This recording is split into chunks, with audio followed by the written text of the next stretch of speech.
Good evening, Greater Valley. It's good to be with you on our day 4 of 5/4/25.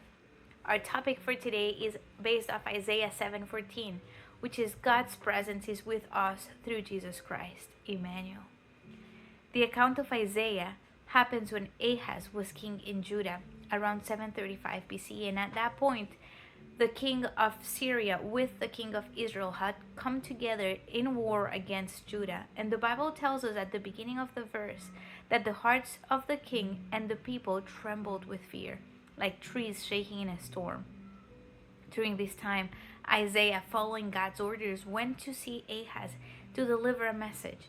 The message was that he did not need to worry because neither of those kings would last, and they wouldn't beat them or be stronger than his God. After delivering this message, Isaiah asks Ahaz that he should ask of God a confirmation of this message. God really was the one wanting Ahaz to ask for a big sign, something as big as the heavens or as deep as the ocean, because God wanted to deliver a message, not only to Judah, but to the whole world. However, Ahaz does not ask for a sign. So the Bible tells us that it is God himself that chooses to give a sign. And the sign he chooses is recorded in Isaiah 7:14. The Lord himself will give you a special thing to see. A young woman who has never had a man will give birth to a son. She will give him the name Emmanuel, which means God is with us. Then verses 15 and 16 say that before this baby is old enough to choose good or evil, these two kingdoms that are bothering Judah will no longer exist. The announcement of this sign happened around 735 BC, as I was saying, and it only happened, the fulfillment only happened when Jesus was born.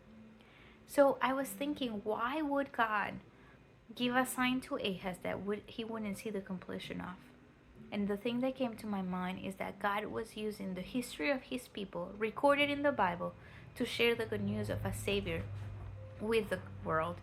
A good news announced centuries before it happened, but it's still relevant today. The all-knowing God was announcing that Syria and Israel would fall and other empires would reign prior to this miraculous birth. But at the same time, God was saying, hey, Ahaz, pay attention. This problem that makes you shake today is nothing compared to what I have for you. The sign I have for you is this baby. He was saying, Ahaz, focus, think, consider this amazing sign God is promising. A baby born of a virgin, a baby that transcends kings and kingdoms, a baby that is God himself made man. It is not no news for us, but God is not shaken by our daily battles.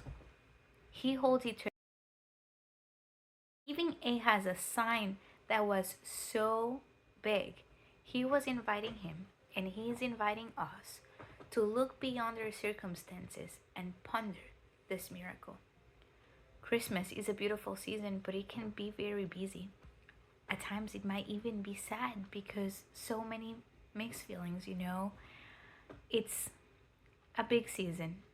However, no matter how Christmas is like for you, we all have to put effort in putting aside the distractions, the marketing, the overloaded calendars, to remember that God is inviting us to meet with him, to take a breath and enjoy Emmanuel, God with us. Isaiah 7:14 spoke of a Messiah that would solve Judah's problem, and this Messiah can still solve our problems. So today, let's put in perspective our difficulties, as big as they may be, and let's remember that God is with us. Jesus, this baby born who grew up to die on a cross for us, is alive today, and he's telling us that if we draw near to God, this is a priority of the season. God is waiting for us. Let's take it. Let's come and let's try to ask more of him during this time. It's beautiful to see that the promise given in Isaiah remains for us today. Emmanuel, God is with us. Blessings. Enjoy your season and See you Sunday.